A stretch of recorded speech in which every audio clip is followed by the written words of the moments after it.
आज हम एक बहुत ही दिलचस्प पहेली सुलझाने की कोशिश करेंगे। सोचिए, हजारों साल पहले भारत में ऋषियों ने एक ऐसी परम शक्ति की बात की थी जो हर जगह है, हमेशा से है और जिससे जिससे सब कुछ बना है। उन्होंने उसे ब्रह्म कहा। और आज 21वीं सदी में हमारे वैज्ञानिक भी लगभग ऐसी ही एक चीज की बात करते हैं, ऊर्जा। वो कहते हैं कि ऊर्जा हर जगह है, हमेशा से है और ब्रह्मांड की हर चीज उसी का एक रूप है। तो सवाल ये उठता है कि क्या ये दोनों एक ही चीज हैं? क्या हजारों साल का आध्यात्मिक ज्ञान और सदियों की वैज्ञानिक खोज, क्या वो एक ही मंजिल पर पहुंच रही हैं? इसी सवाल की तह तक जाने के लिए हमारे पास एक बहुत ही दिलचस्प लेख है जिसका शीर्षक है ब्रह्म और प्रकाश की भौतिकी।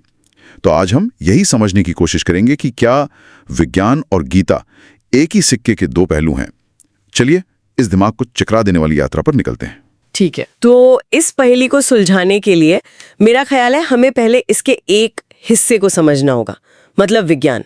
जब हम प्रकाश या ऊर्जा कहते हैं तो हमारा मतलब क्या होता है? ये सुनने में तो बहुत आम शब्द लगते हैं, लेकिन भौतिकी की नजर में ये क्या है?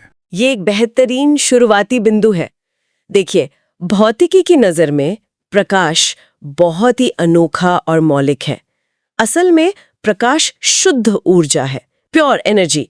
ये इतना शुद्ध है कि इसका कोई, कहते हैं, रेस्ट मास नहीं होता। रेस्ट मास, इसका क्या मतलब हुआ? रेस्ट मास यानी वो द्रव्यमान जो किसी चीज में तब होता है जब वो पूरी तरह से स्थिर हो। जैसे इस मेज का एक रेस्ट मास है, आपका और मेरा भी है, लेकिन प्रकाश के साथ ऐसा नहीं है। वो कभी स्थिर नहीं होता, वो हमेशा चलता रहता है, और वो भी ब्रह्मांड की अधिकतम रफ्तार पर, जिसे हम प्रकाश की गति या सी कहते हैं। एक मिनट, तो इसका मतलब ये हुआ कि अगर कोई चीज प्रकाश की गति से चल रही है तो उसमें द्रव्यमान नहीं हो सकता। ये तो हमारे रोज के अनुभव के बिल्कुल उल्टा है। हम तो यही सीखते आए हैं कि हर चीज में कुछ ना कुछ वजन होता है। बिल्कुल, और यहीं से चीजें और भी अजीब और दिलचस्प हो जाती हैं। प्रकाश की एक दोहरी प्रकृति है। कुछ प्रयोगों में ये एक कण, मतलब फोटॉन की तरह व्यवहार करता है, जैसे कोई बहुत छोटी सी गेंद। लेकिन दूसरे प्रयोगों में यही प्रकाश एक तरंग, एक वेव की तरह व्यवहार करता है, जैसे पानी में लहरें उठती हैं। वो एक ही समय में दोनों हैं? ये तो सोचना भी मुश्किल है।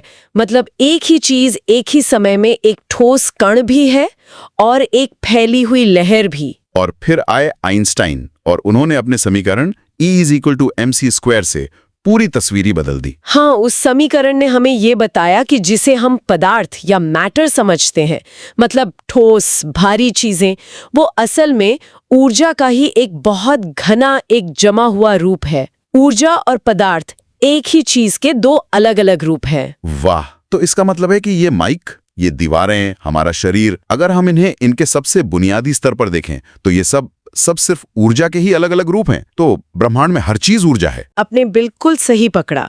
और यहीं पर भौतिकी का सबसे बुनियादी नियम आता है, ऊर्जा के संरक्षण का नियम।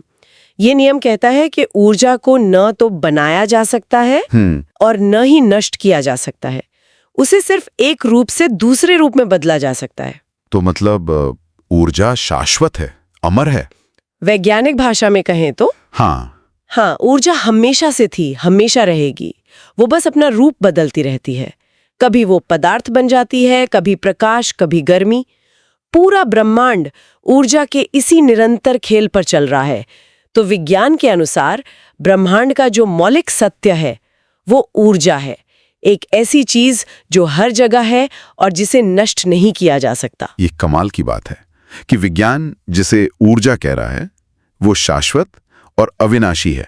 इस विचार ने मुझे सोचने पर मजबूर कर दिया, क्योंकि मुझे याद आता है कि भगवद गीता में भी ब्रह्म के बारे में कुछ बहुत मिलता जुलता कहा गया है। तो चलिए अब इस पहेली के दूसरे हिस्से की तरफ चलते हैं। हाँ, ये एक शानदार मोड़ है। गीता में ब्रह्म को परम वास्तविकता, मतलब अल्टीमेट रियलिटी कहा गया है।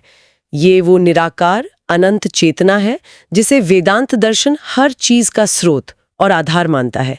इसके बारे में गीता के अध्याय 15 श्लोक 6 में एक बहुत ही सुंदर और गहरा वर्णन है।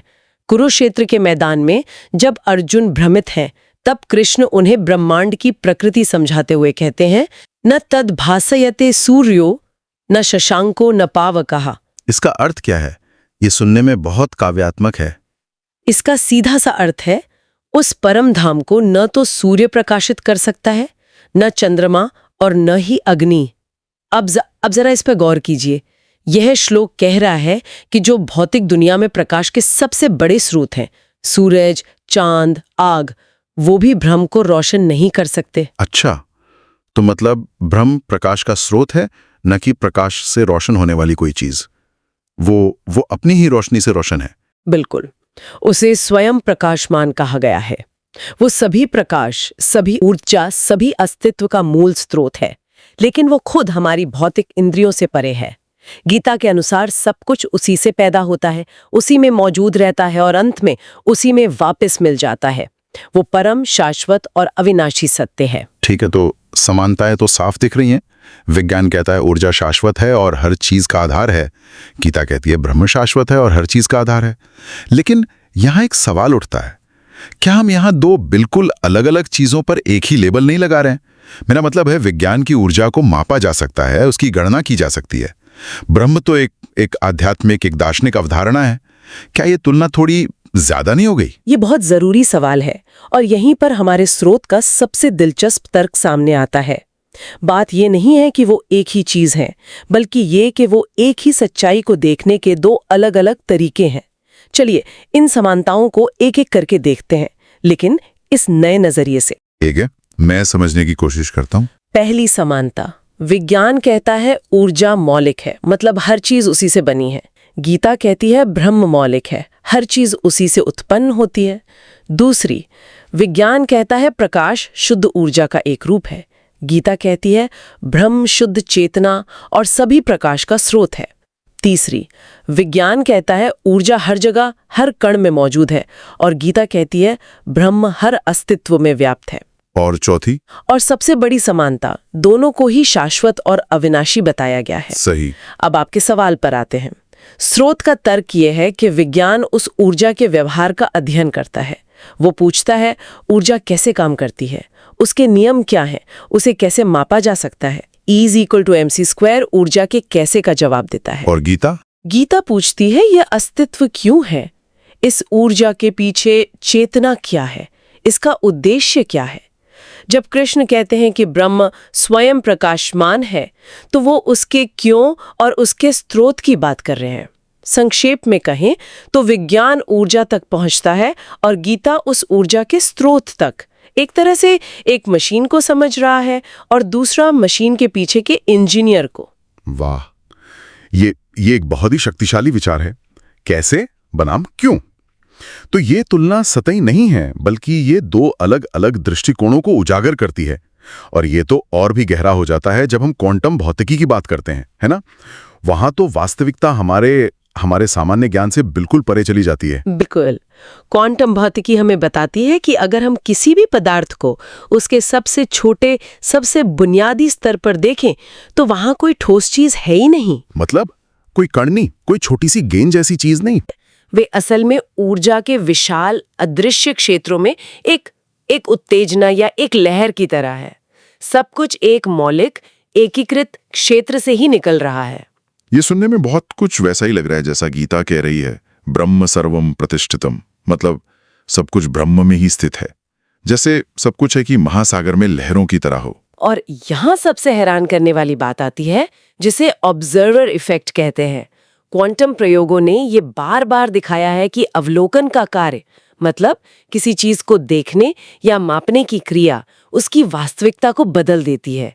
जब तक आप नहीं देख रहे होते, एक कण एक ही समय में कई जगहों पर हो सकता है। हाँ, लेकिन जैसे ही आप उसे मापते हैं, वो एक जगह पर स्थिर हो जाता है। तो एक मिनट, इसका मतलब है कि देखने वाले की चेतना असल में उस चीज को प्रभावित कर रही है जिसे वो देख रहा है। मतलब वास्तविकता कोई बाहर रखी हुई चीज नहीं है, बल्कि हम उसे बनाने में हिस्सा ले रहे हैं। ये तो विज्ञान कम और दर्शन ज्यादा लग रहा है। कई भौतिक विदों को भी ऐसा ही लगा था। ये विचार बताता है कि चेतना ब्रह्मांड के समीकरण का एक जरूरी हिस्सा है, उसे बाहर नहीं रखा जा सकता। और ये सीधे सीधे उस वेदांतिक विचार से जुड़ता है जिसमें कहा गया है कि ब्रह्मांड चेतना से अलग नहीं है, बल्कि उसी का एक प्रकटीकरण है। सब कुछ एक ही परम चेतना से जुड़ा हुआ है। तो क्या हम ये कह रहे हैं कि हजारों साल पहले ऋषियों ने ध्यान और अंतर्ज्ञान से वही जान लिया था जिसे आज हमारे वैज्ञानिक कर्णतौरकों और जटिल गणित से खोज रहे हैं? ये कहना शायद थोड़ी जल्दबाजी होगी कि उन्होंने वही चीज खोजी थी, लेकिन हाँ, ये कहना गलत नहीं होगा कि वे एक ही पहाड़ पर दो अलग-अलग रास्तों से चढ़ रहे थे। जैसा कि हमने पहले चर्चा की, उनके सवाल अलग थे। विज्ञान का लक्ष्य था प्रकृति के नियमों को समझना ताकि हम भविष्यवाणी कर सकें, तकनीक बना सकें, और उनका लक्ष्य था ब्रह्मांड के साथ एक रूपता का अनुभव करना, मतलब मोक्ष। एक का रास्ता बाहरी दुनिया का विश्लेषण करना था, हाँ, और दूसरे का रास्ता भीतरी दुनिया का अनुभव करना। बिल्कुल। विज्ञान आपको ये बताएगा एक फोटॉन का वेव फंक्शन कैसे व्यवहार करेगा, लेकिन वो ये नहीं बता सकता कि प्रकाश होने का अनुभव कैसा होता है या प्रकाश क्यों मौजूद है। गीता उस अनुभव और उस अस्तित्व के स्रोत की बात करती है, इसलिए वे एक दूसरे का खंडन नहीं करते बल्कि एक दूसरे के पूरक लगते हैं। जैसे वो एक ही कहानी के दो अलग अलग अध्याय हैं। तो आज हमने आइंस्टाइन के समीकरण से लेकर गीता के श्लोक तक की एक अविश्वसनीय यात्रा की। हमने देखा कि कैसे विज्ञान और आध्यात्मिकता, जिन्हें अक्सर दो अलग अलग ध्रुव माना जाता है, वो ब्रह्मांड के एक ही मौलिक सत्य की ओर इशारा करते हुए प्रतीत होते हैं। अंत में विचार यही है, जैसा कि हमारे स्रोत में बहुत खूबसूरती से कहा गया है, प्रकाश ऊर्जा है, ऊर्जा शाश्वत है, और गीता के अनुसार ब्रह्म उस शाश्वत ऊर्जा और प्रकाश का चेतन स्रोत है। एक उस ऊर्जा को मापता है, दूसरा उस स्रोत का अनुभव करता है। और इसी के साथ हम आज की चर्चा समाप्त करते हैं एक विचार के साथ। अगर विज्ञान ब्रह्मांड के कैसे को समझाता है और आध्यात्मिकता उसके क्यों को, तो क्या परम सत्य को पूरी तरह से जानने के लिए हमें इन दोनों की आवश्यकता है? क्या ज्ञान और अनुभव एक ही सिक्के के दो पहलू हैं जिन्हें अलग नहीं किया जा सकता?